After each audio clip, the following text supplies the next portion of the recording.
أنا اسمي أسد الله، عمري 13 سنة وأنا من الشيشان، جنسية فارسية. اسمي زياد، عمري 16 وأنا من إندونيسيا، من مدينة جاكرتا. أنا اسمي أحمد من دولة روسيا، من مدينة ساراتوف. أنا اسمي شهيد، عمري 12 من طاجكستان. اسمي عمر، عمري 12 من مصر، القاهرة.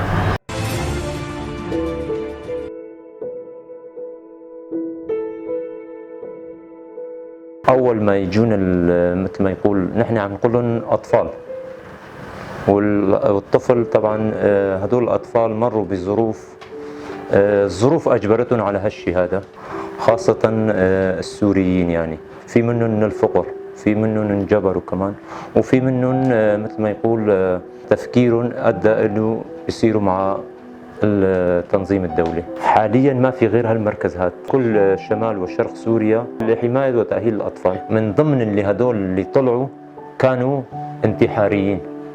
انتحاريين وكانوا يحملوا أحزمة ناسفة، وكان يعني جايين على هدف معين كمان.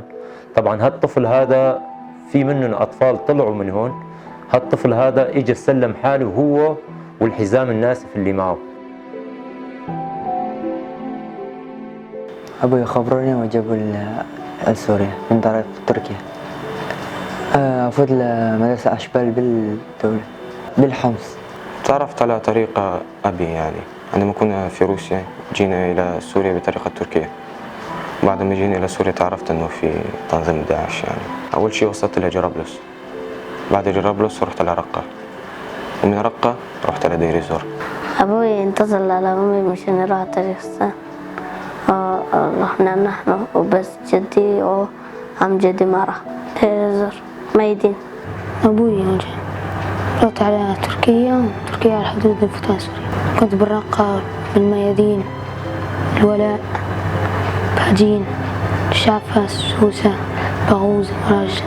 من طريقة أبوي من تركيا كنا بالإدلب، وكنا بالرقة ومنبج وميادين ومحجان وأشارة بوكمال وقايم وولاء وهاجين وغرانيج وبحرة. الكثير من النزلاء بلغوا سن 16 و17، وحين بلوغهم السن القانوني نضطر إلى تحويلهم إلى سجن للبالغين، وهناك أيضا يتم تخصيص أماكن خاصة بهم. وتدعو خديجة الرأي العام وكافة المنظمات الدولية إلى مساعدة هؤلاء الأطفال والمراهقين، وتؤكد للجميع بأنهم تعافوا وتخلصوا من الفكر التكفيري الذي رسخه التنظيم في عقولهم، مطالبة بإنشاء محكمة دولية بشأن مصير هؤلاء الأطفال والمراهقين وأخذهم إلى دولهم، فهم على أهبة الاستعداد للاندماج في مجتمعاتهم. طبعا ندائي كمان أنه ينشئوا محكمة دولية لهالأطفال هدول، لأنه هالأطفال الأجانب الموجودين عندنا أكثريتهم يعني مو محكومين، ما ينحكموا، لسه ما انحكموا، لسه مو معروف مصيرهم شو، وهن كمان عم يسألوا هدول أطفال أبرياء. يعني دولتي أنه يجي يأخذني من هنا، يعني هذا هو دولتي يعني، وأريد أستمر بحياتي وأكمل دراستي. هذا هو طلبي، مثل مدرس أو دكتور، ويأخذني من هنا وشفقة والرحمة. تيجي تاخذني أنا وأمي نرجع مصر، ستي، عمامي، دكتورة، أهلي مات، بس أمي إنه ما يكون بغرفة، دايما ننتظر على جدي مشان شلون عمي. طاجكستان وعيش حياتي مع جدي. طيب يعني بدي أرجع إلى دولتي مع أهلي كلهم.